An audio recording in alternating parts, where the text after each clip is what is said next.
Olá, eu me chamo Raquel Ixi, eu sou professora do Centro de Educação, Letras e Artes da Universidade Federal do Acre.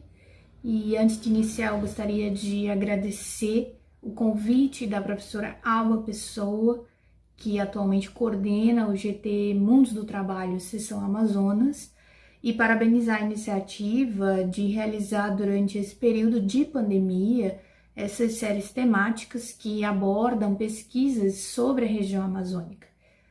A série para a qual eu fui convidada intitula-se Historiadores dos Rios e pode ser acessada no canal do GT Mundos do Trabalho, Amazonas, na plataforma do YouTube. O título que eu dei para minha fala é William Chandless e Euclides da Cunha, uma entre tantas escritas da história. E o objetivo é pensar a escrita da história como um procedimento de fabricação do passado, acompanhando Michel de Certeau. Antes de iniciar os meus estudos sobre William Chandless, a única referência que eu tinha desse viajante era o nome do rio Chandless, que é o último afluente do rio Purus, e antes era chamado de Araçá.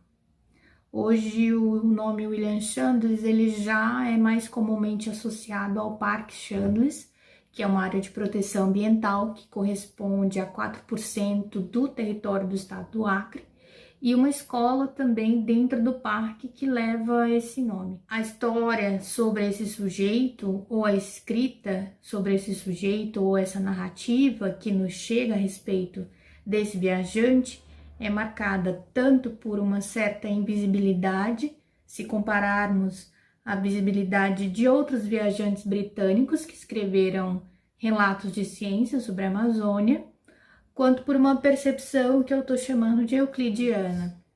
As fontes de pesquisa disponíveis sobre o viajante não são tão abundantes quanto as fontes sobre outros viajantes britânicos, como Henry Bates, Alfred Wallace, o Richard Spruce, e eu creio que por isso mesmo a figura do Chandless nos é apresentada de forma hegemônica pela leitura que o Euclides faz do viajante. Essa visão euclidiana impera na historiografia amazônica contemporânea, reproduzindo e repetindo imagens desse sujeito, elaboradas especialmente nos textos que compõem a obra Paraíso Perdido e no relatório da Comissão Mista Brasileiro-Peruana de Reconhecimento do Alto Purus, no qual Euclides segue os passos de William Chandless pelo Rio Purus 41 anos após essa ida e viagem de Chandless. Pode-se dizer então que de Leandro Tocantins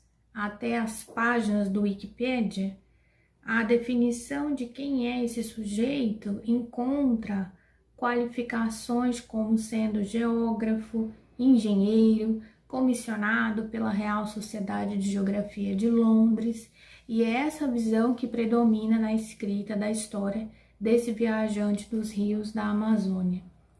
Uma leitura outra, tanto a partir de documentos da própria historiografia amazônica, permite repensar os limites dessa visão euclidiana e, ao mesmo tempo, problematizar os procedimentos e as escolhas feitas por essa narrativa da história como uma forma de dar coerência a essa história do viajante. O que eu chamo então de uma leitura outra não é nada mais ou menos verdadeira do que a percepção euclidiana sobre quem é ou não esse viajante. A leitura se fundamenta na compreensão de escrita de história que Michel de Certeau elabora. Para esse autor, a escrita da história ela não representa o real, ela o fabrica. E o passado, registrado pela historiografia, é uma ficção do presente. Michel de Certeau, então, vai dizer que uma leitura do passado, por mais controlada que seja a análise documental, é sempre dirigida por uma leitura do presente. E as leituras, ou a escrita da história, ou a historiografia, padecem, então, desse paradoxo de falar sobre uma ausência, sobre um morto, que é o passado, é um ausente presente, E Certeau faz essa crítica a uma hermenêutica tradicional, às exegeses históricas, que é uma forma também predominante de análise das escrituras, dos textos sagrados, e que os historiadores modernos, portanto, não conseguem muitas vezes se desvencilhar e vivem uma ilusão de apresentar o real tal como aconteceu. Essa ilusão, ela decorre da indiferença que se tem sobre o papel da linguagem, a mediação da linguagem e a sua dimensão axiológica nesse processo. É essa compreensão, portanto, que orienta a leitura que eu empreendo sobre a historiografia de William Chandless, pensando aí a centralidade das irrupções, dos desvios e não das continuidades, das regularidades. Uma consulta, por exemplo, aos arquivos da tradicional Trinity College de Londres permitiu acesso à matrícula de Chandless, que se graduou como bacharel em artes no ano de 1852.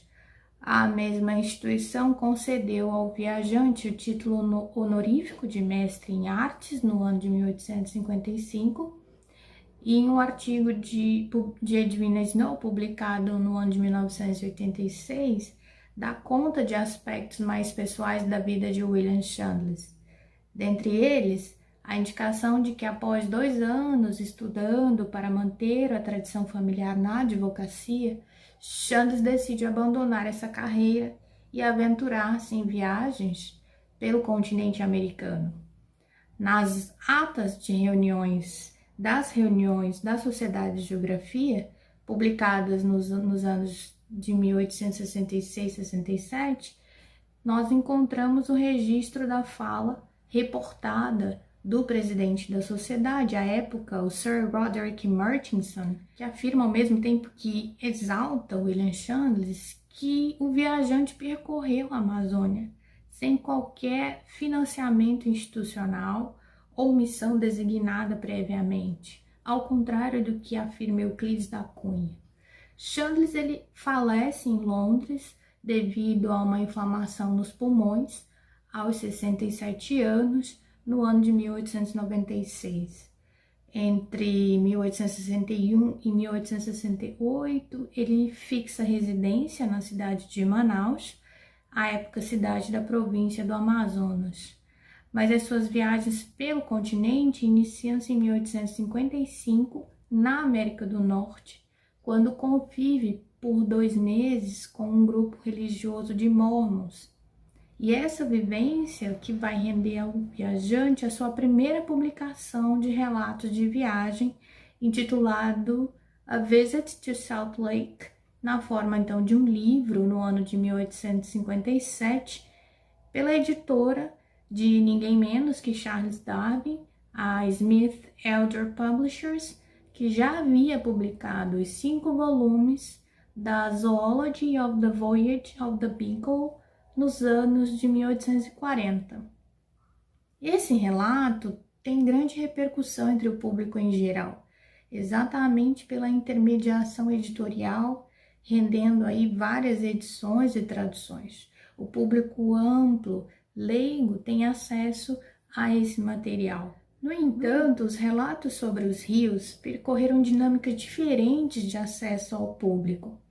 O público em si, que teve acesso a esses escritos sobre o rio Purus, sobre o rio Acre, o rio Juruá, entre outros, era constituído de um público especializado, ou seja, viajantes como ele, muitos já notórios naturalistas, como já mencionados Henry Bates e Alfred Wallace. Assim que concluídos, os relatórios eram enviados à Real Sociedade de Geografia e eram lidos e debatidos entre os seus membros.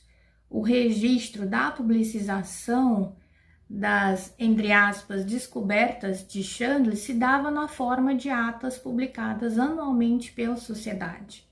O papel institucional das sociedades científicas, então, configura-se como um elemento tão importante de serem analisados quanto os próprios textos, pois elas são parte dos recursos ou instrumentos de regramentos discursivos. A apresentação pública dos relatos e para um grupo especializado representa um ritual de passagem moderno que a ciência, nos termos como conhecemos hoje, fundou. É a autorização para falar. Chambliss não publicou seus relatos sobre rios da Amazônia em obra única com intermediação editorial. Talvez o reconhecimento que precisasse já tivesse sido atingido justamente pelo público especializado que fazia suas leituras. Em 1866, com o envio do relatório sobre o Rio Purus, o reconhecimento da sociedade se dá na forma do conferimento da Victorian Medal ou a Gold Medal, uma honraria concedida a poucos.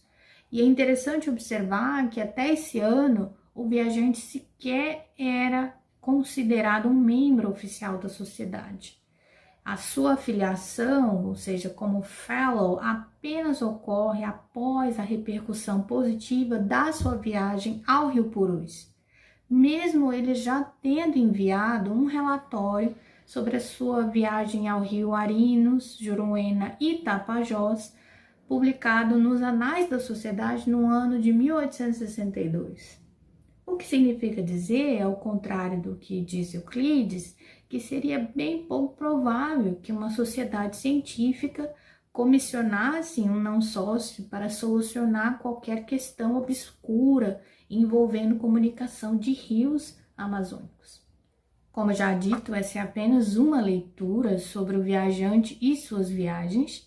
As datas, os nomes, os documentos aqui referenciados não se constituem de fatos, como nos alerta Michel de Certeau, mas podem ser indícios, pontas de iceberg, como lembra Alfredo Bose, de que essa escrita da história organizada, selecionada, classificada, coerente, em verdade acaba por nos esconder quem organiza, seleciona, classifica, atribui sentido a essa própria história. Uma das grandes contribuições constitutivas dos estudos de linguagem para os estudos historiográficos certamente reside na possibilidade de se pensar os limites dos objetos ou da própria noção de fato histórico, propondo aí uma mudança no modo como olhamos e analisamos os relatos de viagem, atentando para essa dimensão valorativa. Ao lermos os relatos de viagem ou a escrita da história da Amazônia, nos propomos a ler palavras vestígios, lembrando mais uma vez Michel de Certeau, que são ao mesmo tempo opacas e transparentes. Se trata então de um convite a todos que estudam textos, sejam escritos, orais ou imagéticos, de promover uma ruptura com o senso do significado de referência na linguagem, no dizer de James Williams, uma ruptura no sentido do trabalho contra verdades e oposições estabelecidas, um convite a uma leitura desviante ou aquilo que Walter Benjamin chamou de ler a contrapelo e repensar a leitura objetivista que fazemos de documentos históricos e de historiadores. Eu agradeço mais uma vez o convite do GT Mundos do Trabalho e até a próxima.